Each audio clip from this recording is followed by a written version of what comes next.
ముఖ్యమంత్రిగా ఇప్పుడే ఊహించుకొని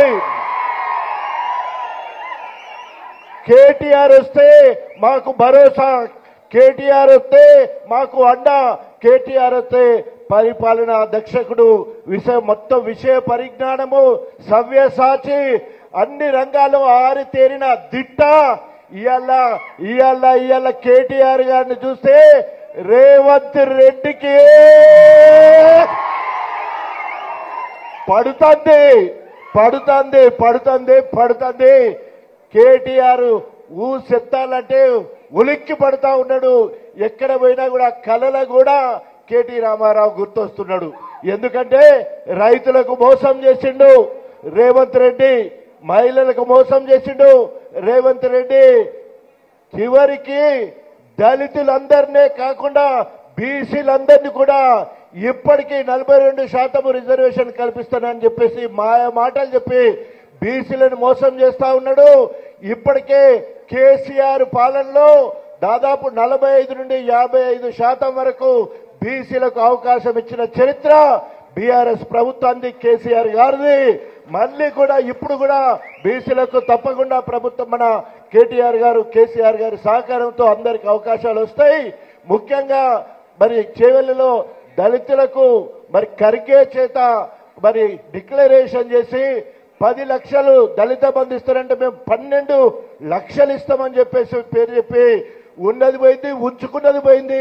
11 మందికి మనం పై రాసి పంపిస్తే వాటన్నిటికీ తుప్ప మొత్తం ఎగబెట్టిండు. ఈ రోజు మళ్ళా ఈతలు కొడుతా ఉన్నాడు. ఎప్పుడు అవకాశం వస్తుందా అని ఎదురు చూస్తా ఉన్నారు. ఇవాళ గ్రామాలలో గ్రామంకి వెళ్తే గ్రామాన్ని సర్వతోముఖాభివృద్ధి చేసి గ్రామాలకు గ్రామ పంచాయతీ భవనం ఇచ్చి, గ్రామానికి ట్రాక్టర్ ఇచ్చి, ట్రాలీ ఇచ్చి, ట్యాంకర్ ఇచ్చి, పల్లె ప్రకృతి వనాన్ని ఇచ్చి, అదేవిధంగా ప్రతి ఊర్లో సమాధులు ఏమంటారు మనకు క్షేత్ర శ్మశాన వాటికలు ఇచ్చి, అదేవిధంగా క్రీడా ప్రాంగణాన్ని ఇచ్చి, సీసీ రోడ్లనిచ్చి, అనేక రకాలుగా ఏ ఊరికి పోయినా ఏ వాడకు పోయినా కూడా కేసీఆర్ ప్రతిరూపము గ్రామ పంచాయతీ గ్రామాలు కనబడతా ఉన్నాయి. గ్రామ పంచాయతీ ఎన్నికల్లో కేసీఆర్ పేరు నిలబెట్టాలంటే, రాబోయే రోజులలో కేటీఆర్ కు మనం భరోసా ఇవ్వాలంటే ప్రతి గ్రామ పంచాయతీలో వార్డు మెంబర్ నుండి మొదలు పెడితే సర్పంచ్ వరకు, సర్పంచ్ నుండి మొదలు పెడితే జిల్లా పరిషత్ మీద గులాబీ జెండా ఎగిరేసి కేటీఆర్ కు కేసీఆర్ కు కానుకగా ఇవ్వాలని చెప్పేసి మీ అందరికీ సవినయంగా మనవి చేసుకుంటూ, గుండ్రా దంపతులకు ఎప్పుడు కూడా మీరు అండదండలు ఉండాలని చెప్పేసి తెలియజేసుకుంటూ, ఈ అవకాశం కల్పించిన జ్యోతికి హృదయపూర్వక అభినందనలు తెలియజేసుకుంటూ జై తెలంగాణ.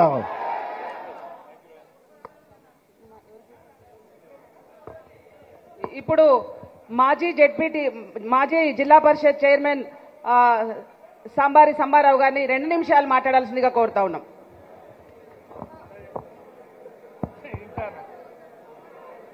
సభాధ్యక్షులు గౌరవ జిల్లా పార్టీ అధ్యక్షులు గండ్రా జ్యోతి గారు, గౌరవనీయులు మాన్యులు పరిపాలన దక్షుడు శ్రీ కల్వకుంట్ల తారక రామారావు గారు, బండా ప్రకాష్ గారు, రమణారెడ్డి గారు, సత్యవతి గారు, శ్రీనివాసరెడ్డి గారు, ఇంకా వేదికను అలంకరించిన పెద్దలందరికీ, ఈ కార్యక్రమంలో పాలు పంచుకున్న సోదరిమణులకు, నా తోటి కార్యకర్తలందరికీ కూడా పేరు పేరున హృదయపూర్వక నమస్కారాలు. నిజంగా పొద్దున్న నుంచి చూస్తుంటే మన అధికారంలో లేవని అనిపించలేదు. నిజంగా కేటీఆర్ గారు మంత్రి ఉన్నప్పుడు వచ్చిన దానికంటే ఎక్కువ జనం ఇవాళ వారిని చూస్తే ఎక్కడ లేని ఉత్సాహం వస్తున్నది. కేవలం అబద్దాల పునాదుల మీదలో నిర్మాణమైనటువంటి ప్రభుత్వాన్ని ఎప్పుడు కూలిపోతుందా, ఎప్పుడు కూల్చుకుంటారా అని ఎదురు చూస్తున్నారు ఇవాళ గ్రామీణ ప్రాంతంలో ఉన్న జనాలంతా అని చెప్పి నేను మనవి చేస్తున్నా. ఎక్కడ చూసినా అవినీతి, అక్రమాలు, పక్షపాతం, ఈ రకంగా పరిపాలనను విధ్వంసం చేస్తున్నటువంటి పరిస్థితిని మనం కళ్ళారా చూస్తున్నాం. ఎక్కడ చూసినా సోషల్ మీడియాలో కానీ, పత్రికలలో కానీ, మీడియాలో కానీ, ఇక్కడ కాదు అమెరికా పోతే కూడా ఎంత అబద్ధం చెప్పిండంటే, ఈ అబద్ధాలు ఆడితేనే మోసం చేస్తేనే జనం ఓట్లు ఎత్తారు. అందుకే